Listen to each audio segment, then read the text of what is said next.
Springtime in the United States has brought a new surge of insecurity and anxiety. The Patriot Day bombing at the Boston Marathon destroyed a joyous event, killing 3 people and wounding 176. It has been 12 years since the nation suffered the far greater losses of 9/11.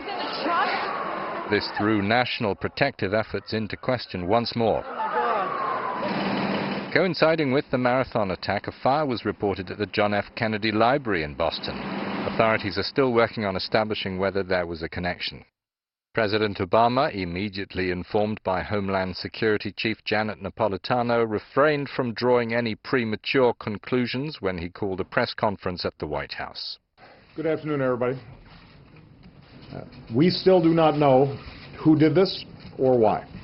And people shouldn't jump to conclusions before we have all the facts. But make no mistake, we will get to the bottom of this. And we will find out who did this. We'll find out why they did this. No organization or individual at that time had come out to say the attacks were their work. Investigators combed for clues, gathered evidence, recorded findings. These photos were made public by the police. A kitchen pressure cooker was identified with metal ball bearings as parts of the explosive devices. Similar material had been discovered before it could be used in New York's Times Square on the 1st of May 2010. On Tuesday, the president spoke out definitively about the Boston Marathon killings. This was a heinous and cowardly act, and given what we now know about what took place, the FBI is investigating it as an act of terrorism. Anytime bombs are used to target innocent civilians, it is an act of terror.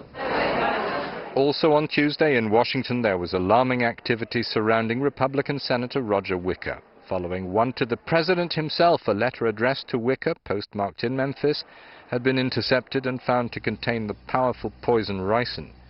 Letters containing anthrax followed the 9/11 terrorist attacks in 2001. More detective work followed here. The only thing I can tell you right now is we're investigating the suspicious envelopes in both areas. Plural. Is there an individual being held? That's all I can tell you right now. More items sent by post were analyzed but tested negative. The letters to Obama and the senator were stopped at sorting facilities before they could arrive at the U.S. Capitol building and the White House. Joining me now to talk about what's become an eventful week for the United States is ABC correspondent Brandy Hitt. Brandy, there's been a mass bombing, a suspected poisoned letter addressed to the president, and now an enormous fire at a fertilizer plant. Can you describe the general feeling over this week's tragic events?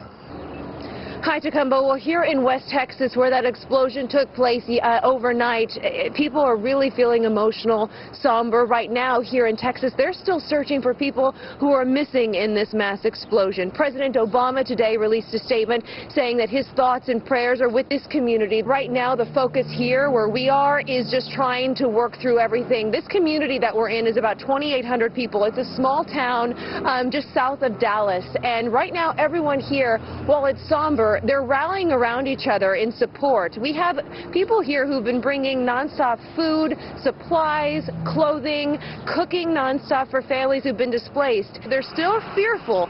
There's a possibility, a slight possibility, there could be some other danger coming their way, but right now they don't believe there could be another explosion. Still, they're being careful as they go door to door searching for people. Is that other danger that you refer to there the possible threat of a toxic cloud?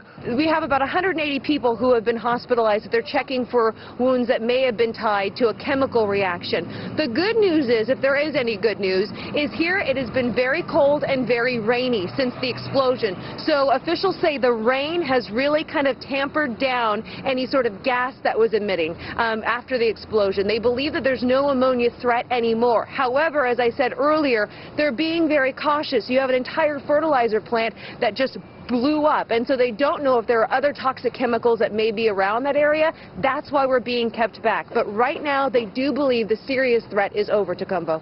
Okay. Well, Brandy here, thanks very much for joining us from Waco. Thank you.